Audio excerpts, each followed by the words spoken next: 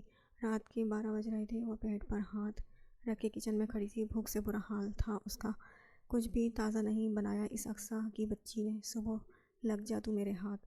زرغون اعظم عباسی کھانا کھائے گی؟ نو نیور، مجھے تو سبزی وغیرہ بنانی ہی نہیں آتی، اب کیا کروں؟ وہ سوچتی ہوئی اپنے کمرے میں آئی، جو خالی تھا۔ وہ منہ کے برے اسٹائل بناتی ہوئی اسٹڈی روم میں گئی، جہاں وہ ایزی چیئر پر بے آرام سا لیٹا ہوا سو رہا تھا۔ وہ اسے کندھوں سے پکڑ کر ہلانے لگی تھی۔